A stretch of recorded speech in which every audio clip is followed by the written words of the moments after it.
바로 소식 전달할게요. 여러분들 궁금하신 내용이 역시나 많으신가 보네요. 요즘 소식 중에 아리달송한 것들이 많았어갖고 그것들을 말씀을 드리겠습니다. 아무래도 가장 하이라이트 됐던 게, 저 혹시 마이크 소리 큰가요? 막 빨간색까지 올라가네? 마이크 소리 되게 큰가? 아니에요?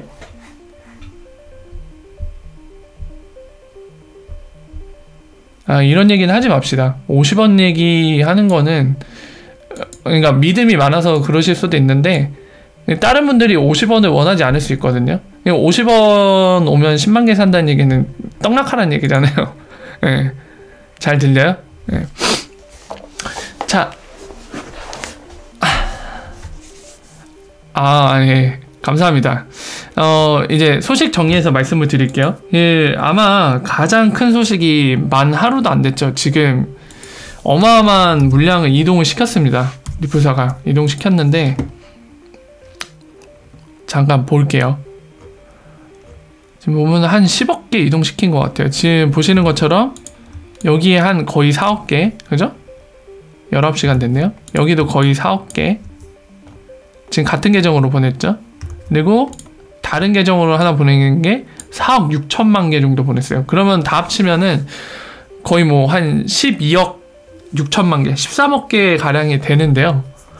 이거 하나씩 보시죠. 일단은 위에 두 개부터 볼게요. 지금 4억 개 정도씩 나눠서 두 번 나눠서 같은 계정으로 보냈는데, 이거 한번 보실게요.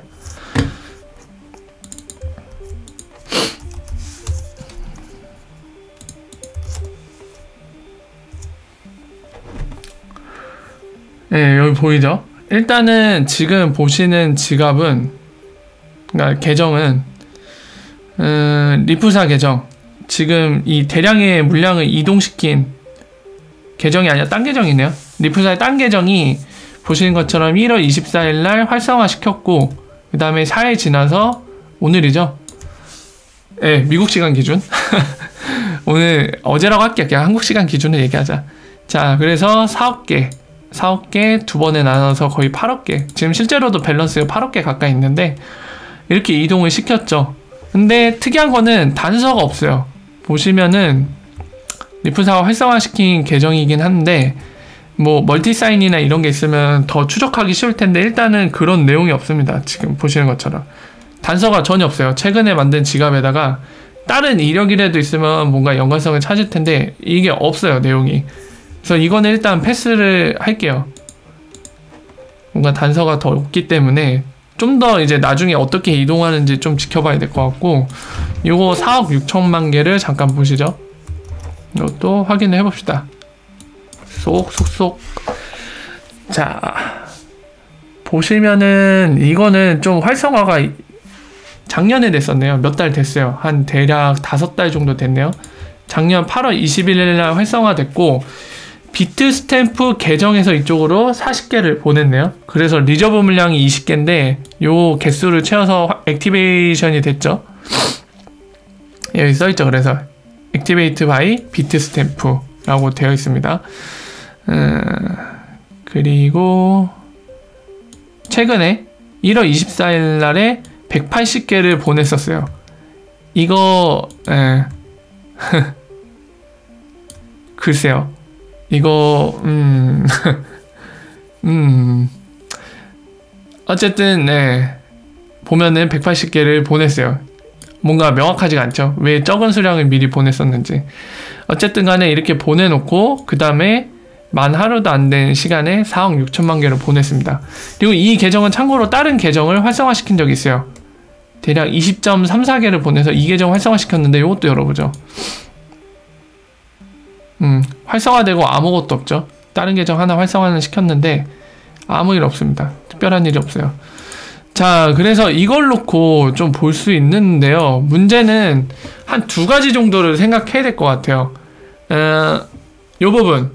아마 많은 분들이 요 부분 보고 비트 스탬프 계정이 아닌가 이런 의견을 주셨을 수도 있을 것 같은데, 일단은 오해하기 쉬운 부분부터 좀 정리를 하겠습니다.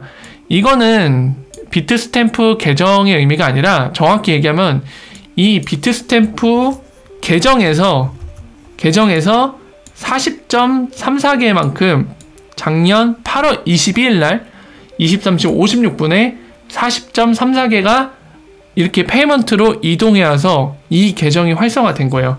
그러니까 좀 더 풀어서 말씀을 드리면 지금 보시는 요 계정 있죠? RD 뭐 하면서 시작하는 요 계정, 이게 비트스탬프의 계정으로 알려져 있는데 여기에서 아까 그 계정 4억 6천만 개를 받은 그 계정으로 40.34개가 작년 8월 21일 날 왔다는 얘기입니다. 좀 더 풀어서 여러분들한테 와닿게 말씀드리면, 여러분들 예를 들면 업빗이라던가 빗썸이라던가 그 제가 언급하지 않은 그 밖에 여러 거래소가 있을 텐데 그거를 쓰고 계시겠죠. 당연히 구매를 하실 때 쓰셨을 테니까 그 거래소에서 다른 계정으로 이동시킬 수 있죠. 그러니까 예를 들면은 다른 거래소, 타거래소라던가 또는 개인 계정으로 이동할 수가 있겠죠. 근데 개인 계정으로 이동했을 때 한번 보내보셨나요? 보내보시고 트랜잭션을 보신 분들이 계신가요, 직접? 네, 없으신 분들이 되게 많겠죠. 보신 분들도 계시겠지만 제가 그래서 한 가지 비슷한 예를 꺼내볼게요. 이거를 보시면 와닿을 거예요. 제가 어떤 설명을 드리고 싶은지.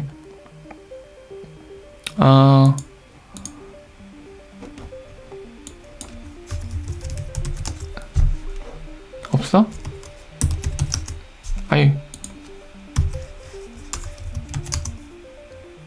없어? XRP 티포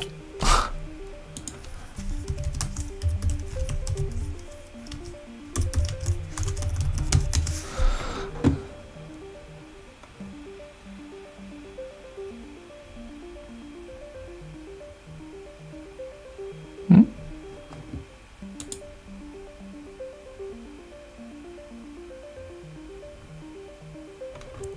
티포 어드레스가 안 나있네?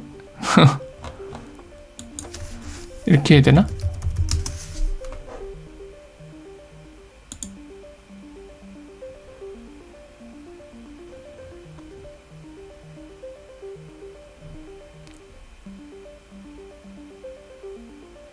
아따, 왜 안 나온대요?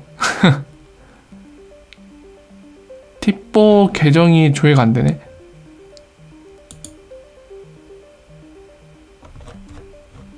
나와있나? 아, 이건 방법인데.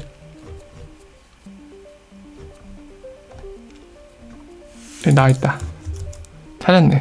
제가 XRP 티포 XRP 계정을 열 건데요. 이거 보시면 좀 와닿을 거예요.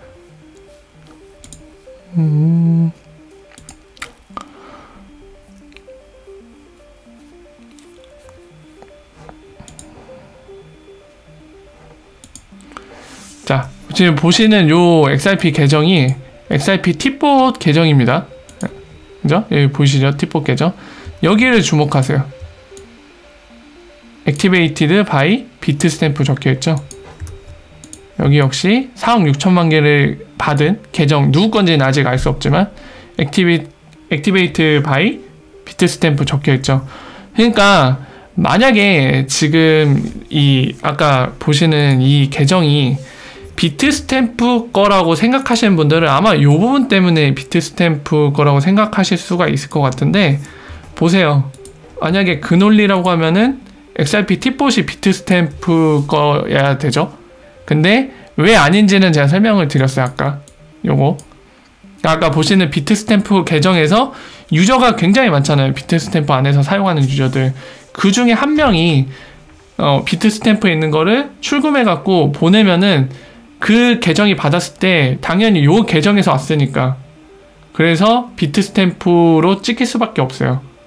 그러니까 그거죠. 그래서 좀 더 정리해서 말씀드리면 이게 비트스탬프의 계정이 무조건 아닐 거라고 말씀드리는 건 아니에요. 그러니까 그러니까 제가 항상 말씀드리는 거는 최대한 정말 추측이나 이런 거는 다 배제하고 말씀을 드리게 해서 있는 그대로 말씀을 드리거든요.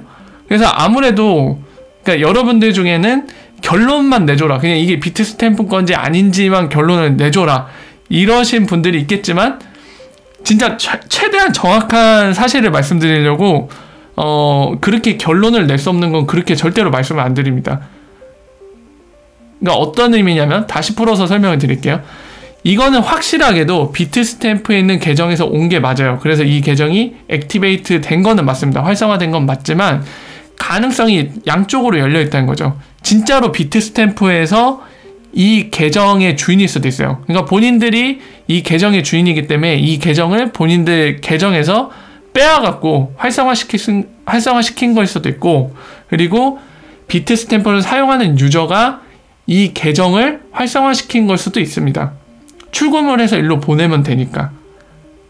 그래서 정리해서 여러분들이 원하시는 기냐 아니냐 식으로 말씀을 드리자면 아직 요거 갖고는 어떤 것이다 라고 얘기할 수가 없어요. 비트스탬프 계정이다 또는 비트스탬프 계정이 절대로 아니다. 왜냐하면 가능성이 양쪽 다 열려있기는 합니다. 그러면 지금 상황에서 뭐가 중요하냐 그거냐면, 만약에 비트스탬프 계정이라고 하면 지금 XRP를 구매한 거잖아요, 리플사한테. 그러면은 저희가 그거를 생각해 봐야 돼요. 리플사가 그 XRP2라고 부르는 계정 있잖아요, 판매 계정. 그 계정이 아닌 계정으로 판매가 가능하냐, 그거를 고려를 해봐야 돼요. 그 부분, 그 측면에서 말씀을 드리면은, 리플사 계정이, 잠깐만요. 판매 계정이 여기 없나? 한 번쯤은 나왔을 법한데 안 보이네요? 최근에는 판매를 안 했나? 무슨 RB 이렇게 시작할 텐데?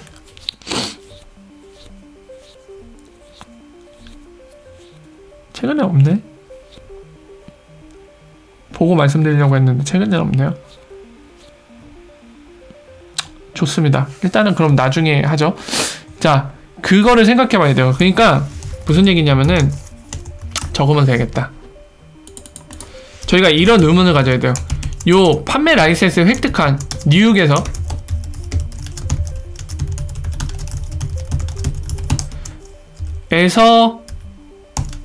만 판매를 할 수 있는지. 그러니까 이거는 당연한 거, 확실한 거 한 가지는, 당연히 뉴욕주에 있는 금융기관은 또는 고객, 뭐 기관이 아닐 수도 있으니까, 금융기관 아닐 수도 있으니까요. 고객은 여기에서 사야 돼요. 이건 확실해요. 왜냐하면 뉴욕주에 있는 기업이니까 당연히 뉴욕주의 법을 적용받겠죠. 그러면 당연히 저 라이센스 획득한 얘네한테 사야 될 겁니다. 그러면은 지금 뭘 고려해야 되냐면, 고려할 것이 뭐냐면, 외국, 미국이 아닌 외국 고객은 어떠한가를 생각해 봐야 돼요. 그러니까 미국 법을 적용을 안 받아요, 외국에 있는 고객들은. 근데 리플사는 미국에 있단 말이에요. 그러니까 이런 거죠. 미국 회사인데 외국에 있는 고객이 XRP를 구매를 한다. 굳이 여기에서 꼭 사야 되는가? 이거를 말씀드리는 거예요.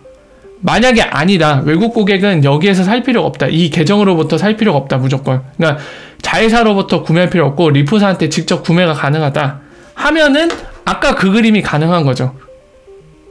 그게 가능하고 이게 비트스탬프일 수도 있는 거죠. 왜냐하면 아까 XRP2 계정에서 온 게 아니라 그냥 리플 회사 관리 계정에서 직방으로 왔잖아요.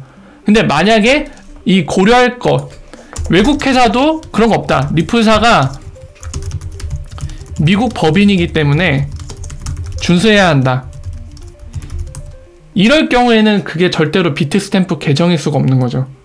이걸 준수해야 되니까. XRP2에서 빠져나온 게 아니잖아요. 그래서 이 부분이 관건이 되게 자명하기 때문에 미리 질문을 했습니다. 바로 오늘 퇴근하고 나서, 오늘 저도 야근을 했는데 퇴근하고 나서 이 모니카롱한테 질문했어요. 이 부사장, 이 마케팅 부사장한테 질문했는데 답변이 없어요.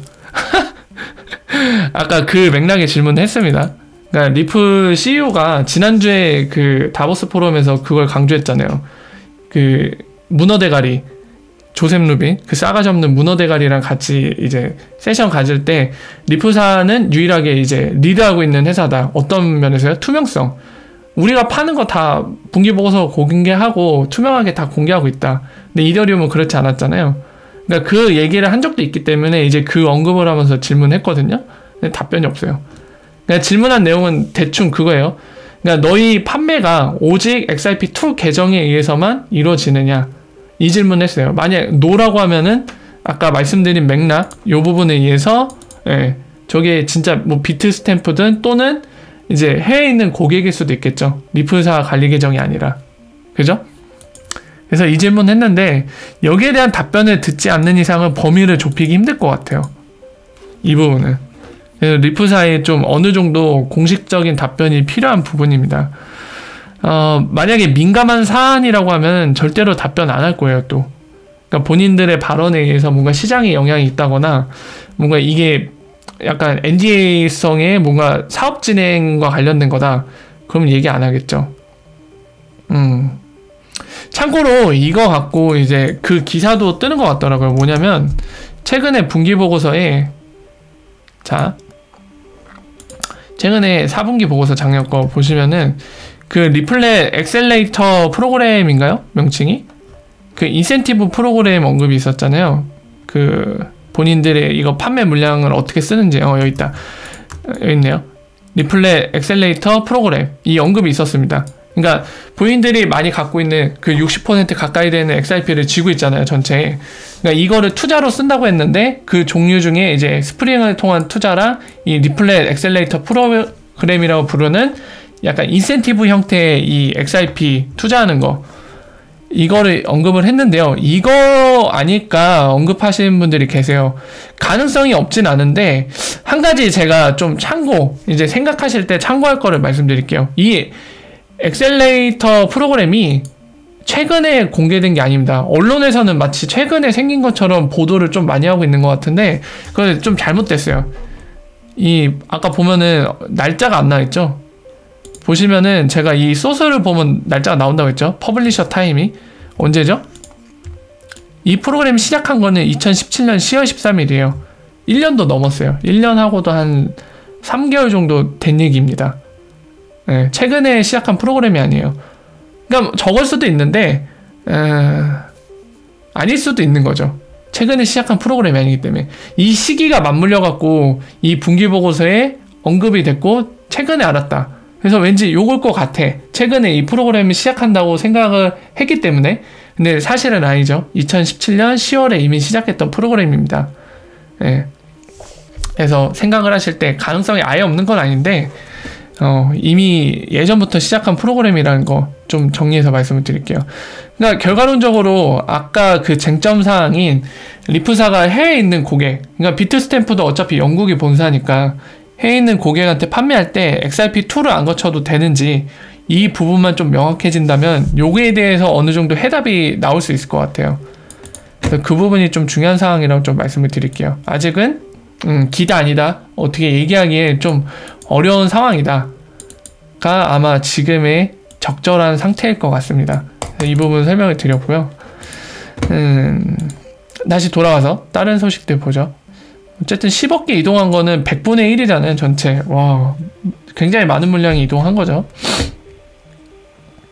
이거는, 따로 설명 안 드려도 되겠죠. 상장 소식. 상장 소식은 그냥 상장 소식이라고 얘기해도 되겠죠. 지금 보시는 요 사진은 지금 파리 핀테크 포럼이 시작했습니다. 이따가 잠깐 언급을 할 거지만 29일에서 30일까지 PFF19라고 돼 있는데 바로 그거요. 파리스 핀테크 포럼 2019를 저렇게 태그로 줄여서 썼습니다. 여기 써있네요. 파리스 핀테크 포럼. 핀포럼이라고 했네요, 그냥. 거기에 이제 브래드 갈링하우스도 참여하고 있는데 지금 보시는 이 요니 이 아저씨겠죠, 아마? 요거랑 비슷하니까. 이 이트로라는 곳의 CEO입니다. 그래서 지금 보시는 것처럼 이렇게 트위터를 남겼죠. 약간 말이 애매해요.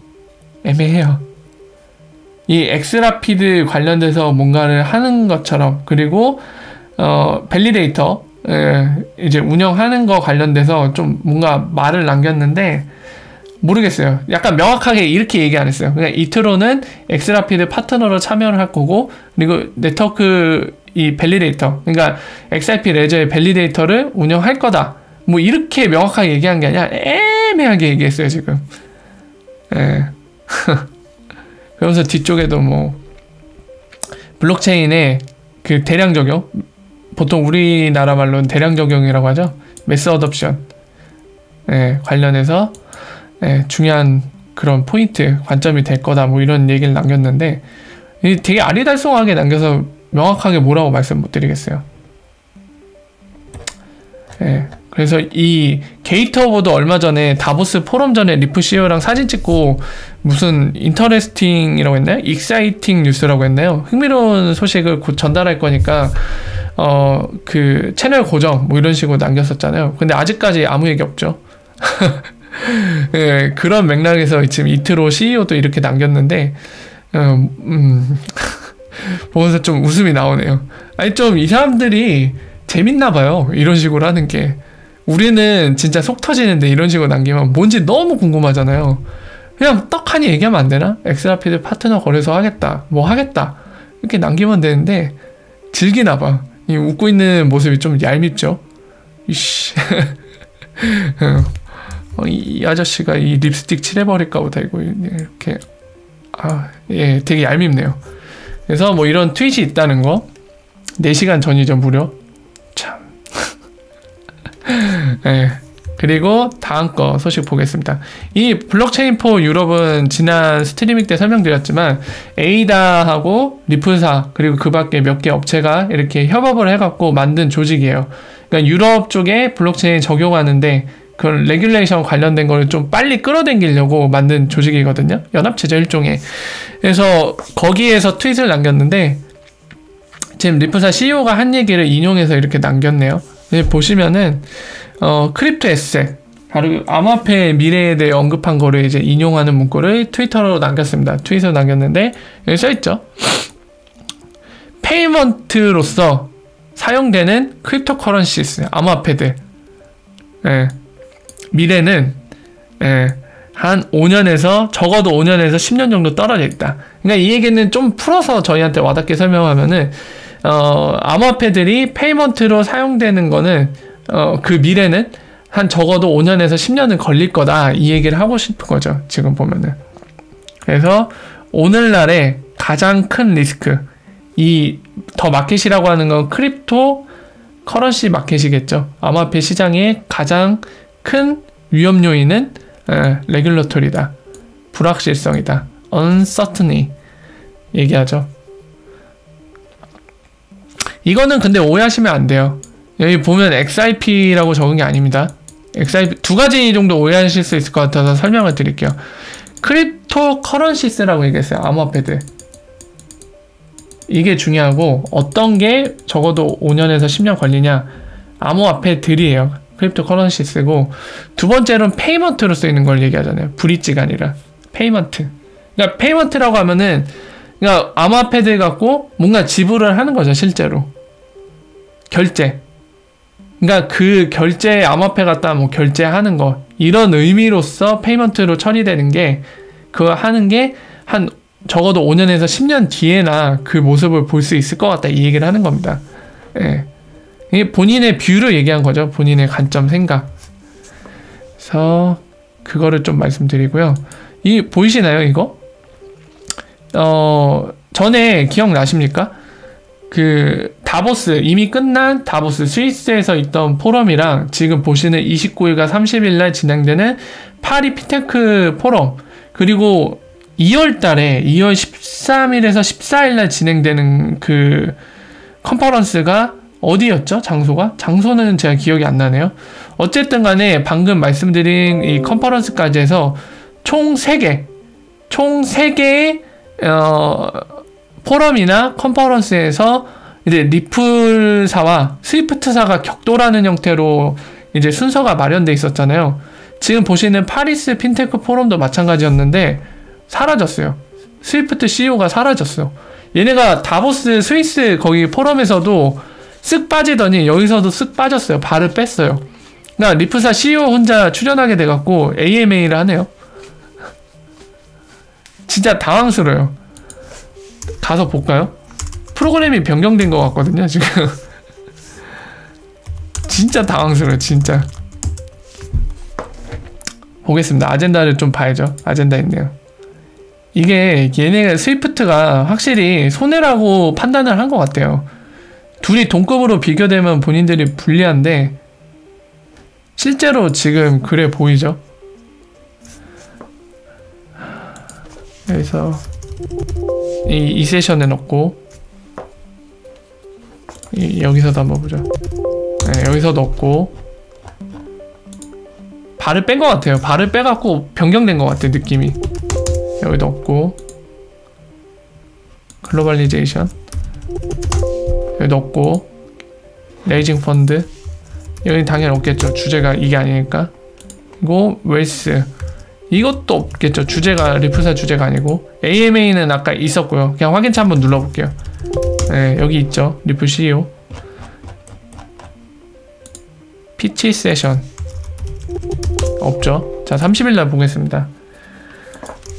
스위프트가 다행이다. 살아있네. 다행입니다. 살아있어요.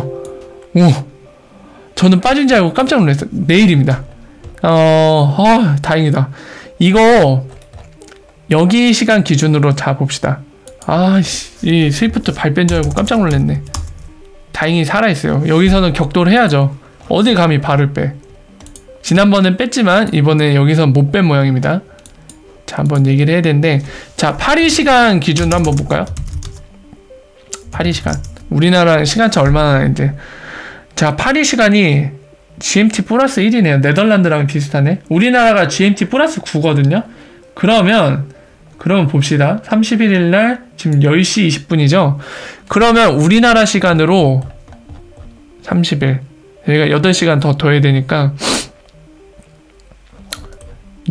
내일이고 저녁 6시 20분쯤 되겠네요. 저녁 6시 20분. 네, 격돌합니다. 이 자식 발 안 뺐네. 그치. 어딜 튀기만 해.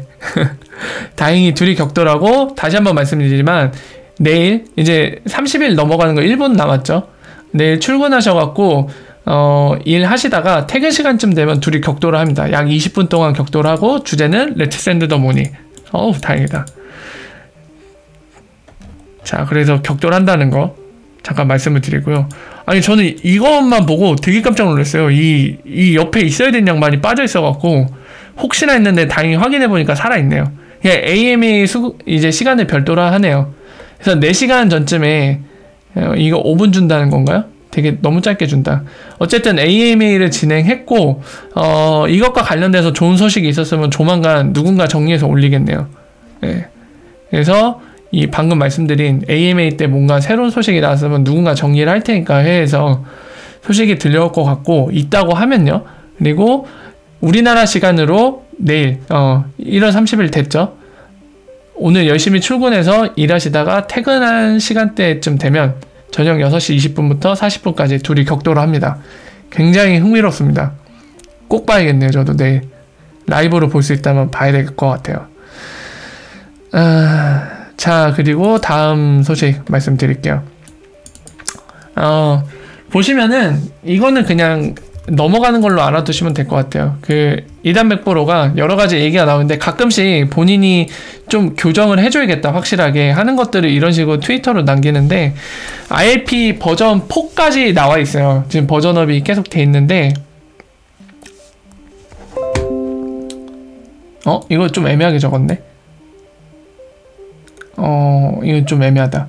어쨌든 간에 지금 얘기를 하는 게 페이먼트가 아토믹하게 수합되는 거 관련해서 보장하는 거는 엑스커런트, IP 기반으로 만든 엑스커런트 해당되고, 여기에는 해당 안 된다 이거죠. 그냥 순수 IAP에는. 그거를 좀 남겨놨어요. 이거 지금 되게 와닿지 않으실 텐데, 나중에 다룰 기회가 있을 거예요. 아직 IAP 자체가 사용이 거의 안 되고 있거든요. 아직은 약간 준비하는 단계라 딱히 설명할 게 없어요. 이 부분은 뭔가 실제적인 뉴스랑 연관시켜서 설명할 게 없어갖고, 나중에 IP가 뭐 아프리카의 모자루프 재단이 이제 인프라 많이 깔아갖고 실제적으로 쓰일 때쯤 되면은 아마 설명할 기회가 있을 것 같은데, 예, 그때 말씀드리도록 하겠습니다. 머큐리 FX, 예, 자랑 트윗 올렸는데, 그냥 머큐리 FX가 엑스라피드 쓰고 있기 때문에 제가 리트윗을 한 것 뿐이고요.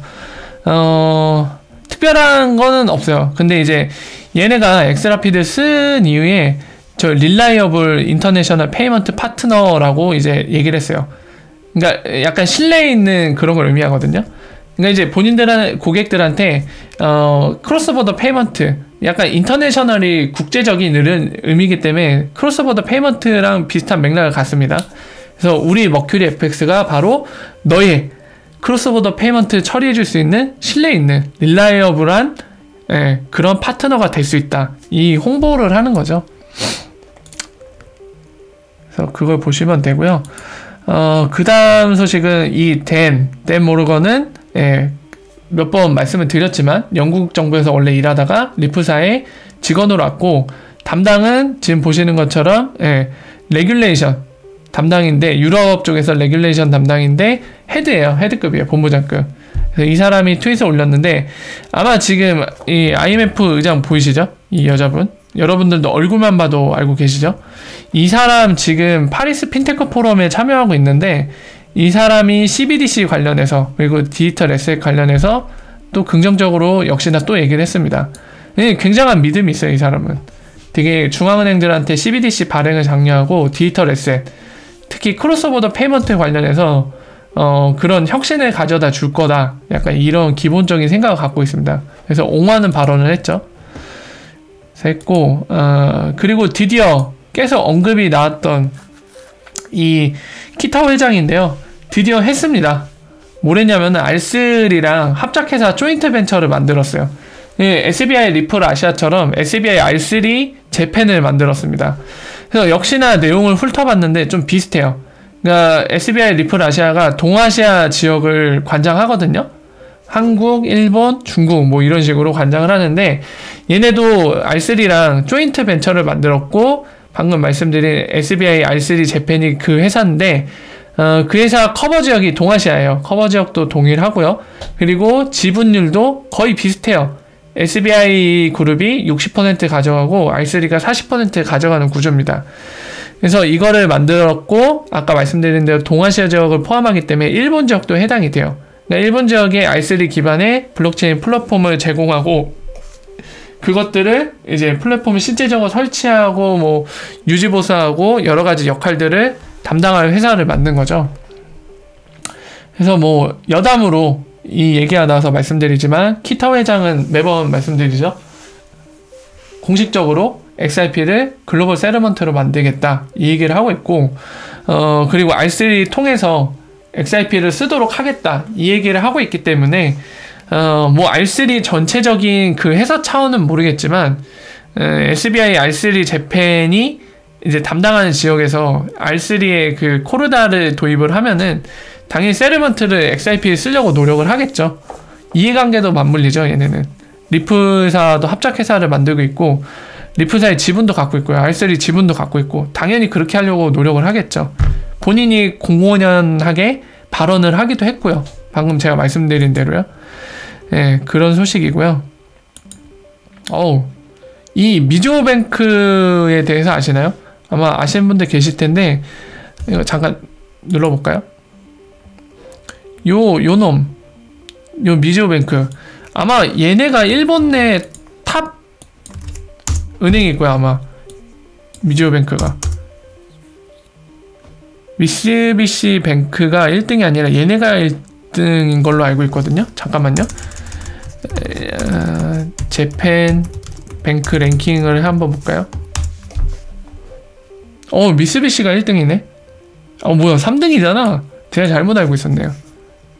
근데 2016년 기준이네. 좀 애매하다. 최근 게 아니네. 뭐 어쨌든 탑건이니까. 이게 2016년까지밖에 안 나있네요. 뭐지? 2016년 6월 30일까지밖에 안 나있는데, 월드뱅킹 순위로 보죠. 월드뱅킹에 둘 다 언급이 될 것 같으니까. 2018 나와라 뿅. 그냥 순위만 간단히 확인할게요.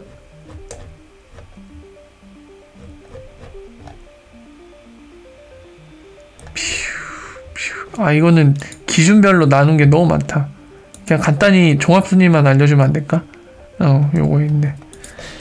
자, 미조 봅시다. 저 아래에 있네. 예, 죄송합니다. 제가 잘못 알고 있었어요. 미쓰비시뱅크한테 상대 안 되네. 여기 있네, 미쓰비시뱅크. 근데 저 아래에 있네, 미조뱅크는. 야, 이 녀석아. 네, 그래도 일본 내에서 2등이라는 거. 네, 2등인데, 얘네가 그 내용이에요. 그런 얘네가 그래도 일본 내 탑2에 속하는 은행인데, 얘네가 지금 보시는 것처럼 일본이 아니죠. 중국 내 스타트업을 만들어서 시작한다는 내용입니다. 요 그죠? 예, 사인을 했다고 돼 있잖아요. 이거 뭐라고 읽어야 되죠? 일본 내에 이제 핀테크 스타트업 업체가 있는 것 같은데 MOU 사인을 했나 봐요. 그래서 일본 쪽에 뭔가 진출하려고 교두보를 마련한다는 거 관련된 기사가 떠서 그걸 링크를 해놨습니다. 자, 그렇고요.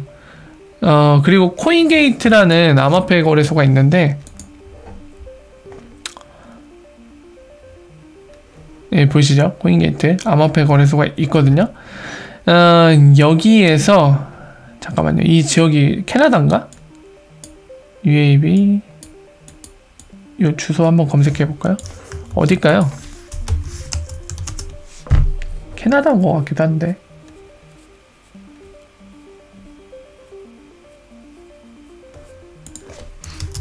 지도 얘만 해야겠네. 위치 어디야 여기가? 리투아니아가 혹시 설마 국가인가요? 하나에? 국가인 것 같은데? 아닌가? 어느 나라예요? 그러네. 국가 맞네. 리투아니아 국가네요. 북유럽에 있는 국가야. 네. 여기에 있는 거래소입니다. 자, 그래서 뭐 캐나다인 줄 알았는데 그게 아니네요. 자, 리투아니아라는 유럽에 있는 국가에 있는 암호화폐 거래소인데, 여기에서 지금 보시다시피, 예, 밸리데이터를 돌리기 시작했어요. XRP 레저에 밸리데이터를 돌리기 시작했습니다. 그리고 보시면은, 예, XRP를 다루고 있죠. 지금 보시는 것처럼 쌍으로. 그러니까 밸리데이터는 제가 설명드렸지만은 그냥은 돌리기 힘들어요. 왜냐면은 비트코인 마이닝과는 개념이 다릅니다. 인센티브가 없어요. 밸리데이터 돌린다고 XRP가 뭐 채굴이 되거나 또는 리프사가 아이 잘했어 진짜 착하네 밸리데이터 돌리고 우리가 보상으로 XRP 줄게 이게 아니거든요. 네, 그런 거 없어요.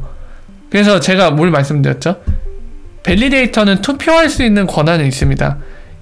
하지만 돌린다고 해서 인센티브는 없죠. 보상은 없기 때문에 보통 이런 구조로 돼 있기 때문에 어떤 사람들이 보통 돌린다고 했죠? XRP 갖고 뭔가 사업을 할 사람들 이해관계가 그렇게 물리기 때문에 보통 그런 애들이 밸리데이터 운영한다고 말씀드렸죠. 그래서 어떻게 보면 얘네가 지금 뭐 엑스라피드 파트너 거래소가 되려는지 뭔지는 아직 모르겠어요. 근데 어쨌든 밸리데이터를 돌리는데 아무 이유 없이 돌리지는 않을 겁니다.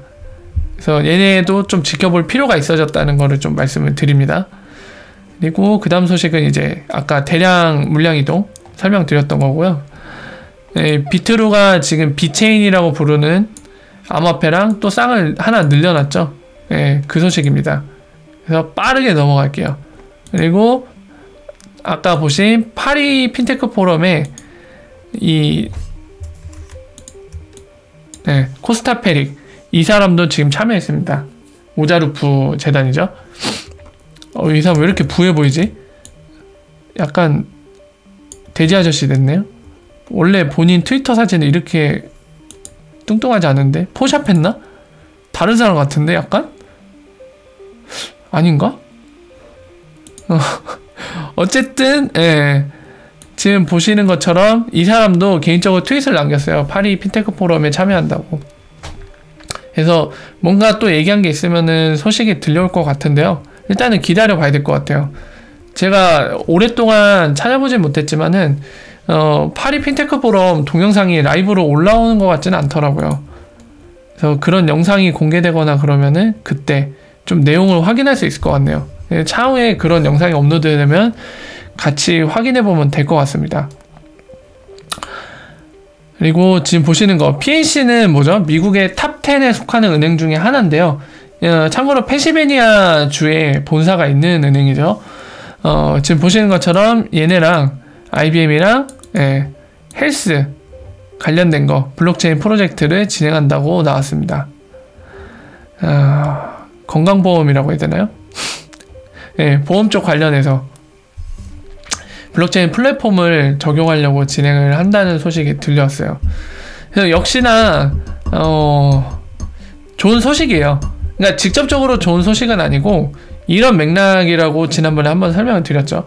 그러니까 블록체인 플랫폼이 적용되면은 기존의 우리들, 그러니까 기존 거를 쓰던 거는 본인들이 뭔가 그 다른 은행이라던가 다른 금융기관과 연결하기 위해서 뭔가 연결수단 고리들은 이미 갖고 있어요. 근데 그 연결고리가 끊기죠. 왜 끊기죠? 새로운 플랫폼으로 바꾸면은 그 연결고리가 끊기잖아요. 특히나 블록체인이면 더더욱 그러겠죠. 그렇게 되면은 당연히 연결고리가 필요하게 될 거고요. 그거를 제공할 수 있는 게 바로 이기종 간 호환이 될 수 있도록, 호환 운영할 수 있도록 도움을 주는 게 RP 이런 거라고 말씀을 드렸죠.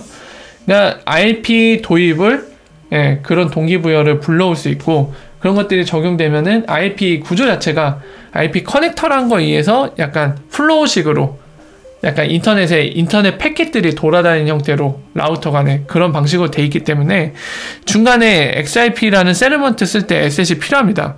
그러니까 거기에 최적화되는 게 또 XIP이기 때문에 그런 것들을 간접적으로 계속 그 시기를 땡겨올 수 있고 그런 동기부여를 할 수 있는 거라고 말씀을 드렸죠. 그러니까 그런 측면에서 보시면 될 것 같아요. 이런 소식들은. 그리고 그냥 재미삼아 보실 건데, 외국에서도 막 이런 거 0.5달러 갈 거다 다음 주에 27일날 이 얘기했으니까 이번 주로 얘기하는 거겠죠? 이번 주 내로 0.5달러 갈 거다. 안 가면은 내 계정을 내 계정을 지울게 하고 예언하신 분이 출연했습니다. 오면 좋겠어요. 이 사람 말대로.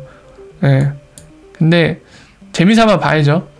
이 사람이 진짜 선지자면 좋겠는데 그냥 생각이 이렇다는 거겠죠. 그냥 올 것 같아. 느낌을 얘기하는 거겠지 설마.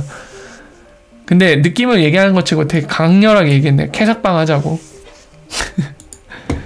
재밌어요.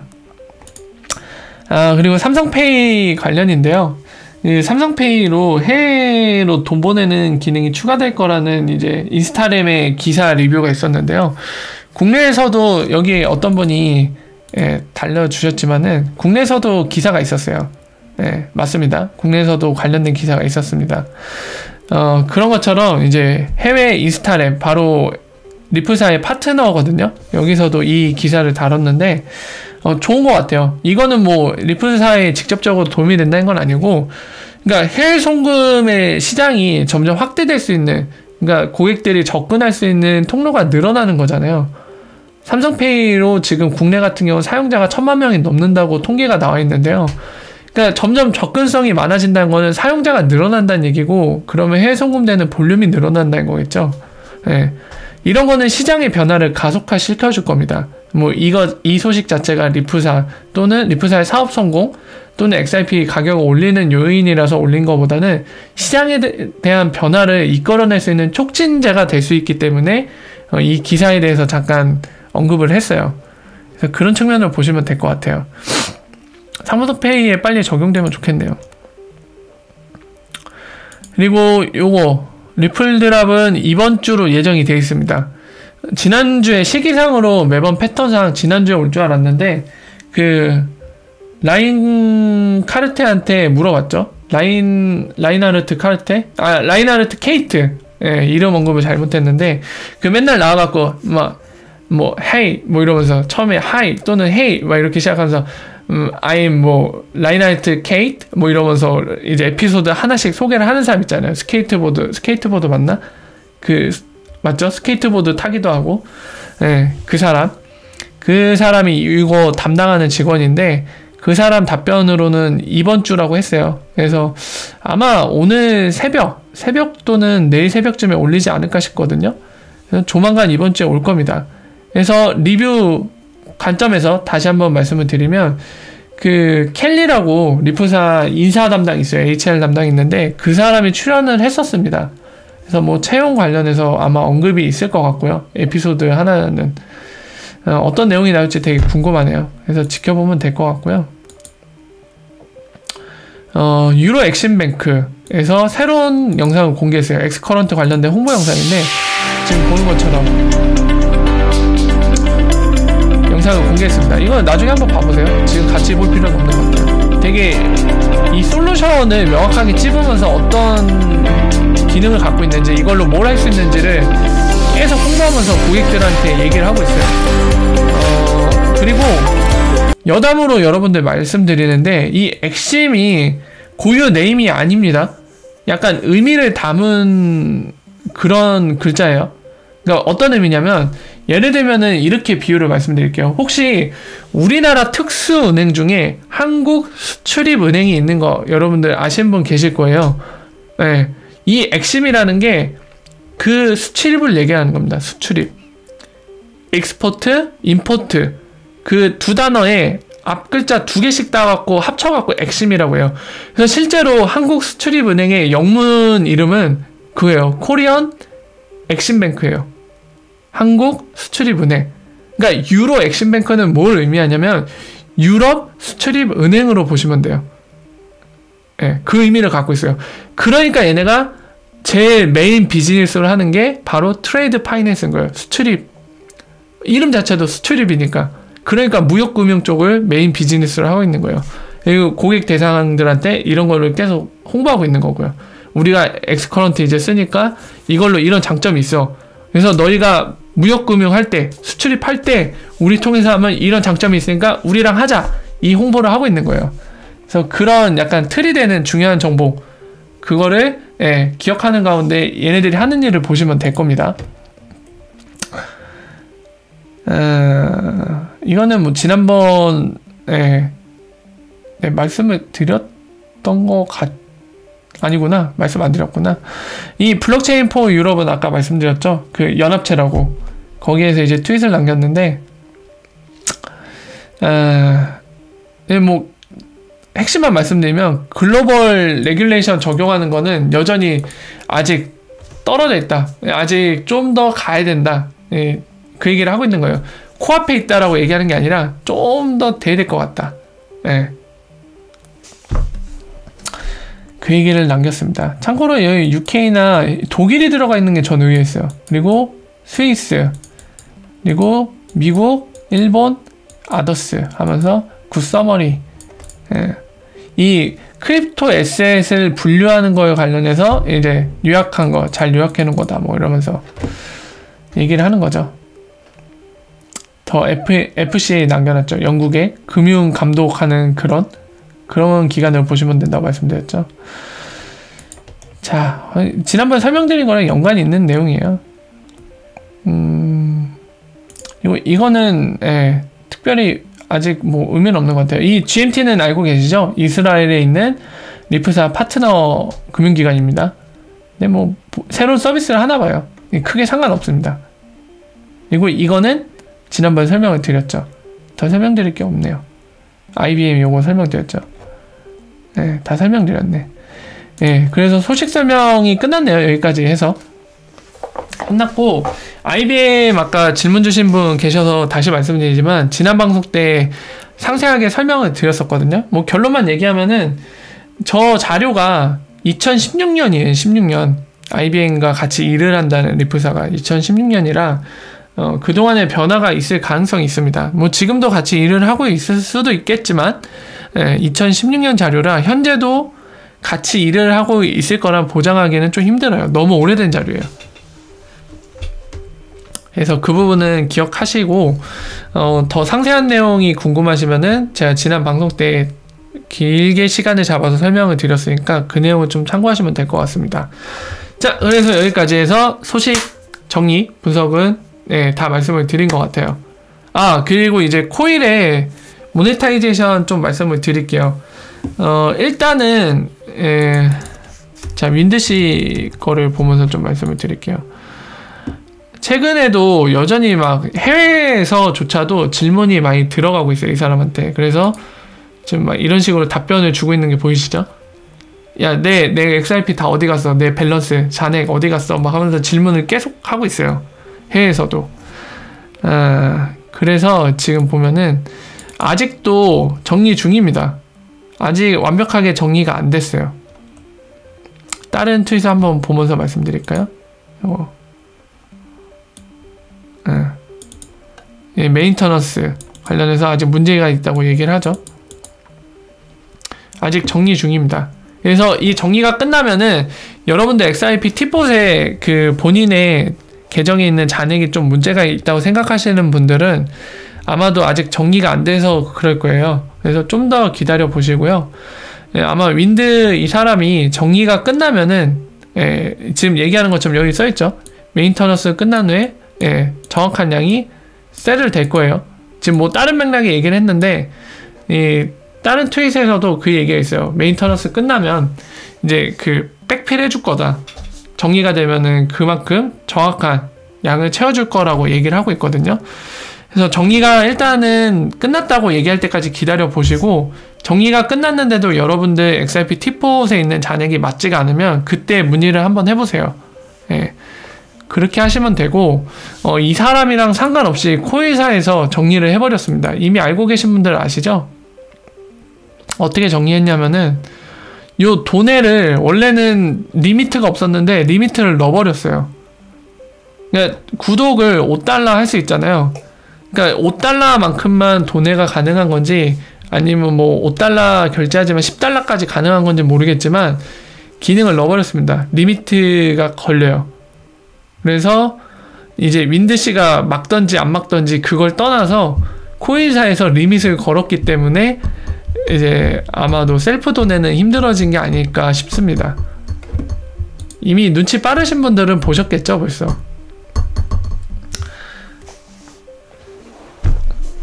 그래서 모네타이제이션 관련돼서는 다 말씀을 드렸습니다. 오프 모임.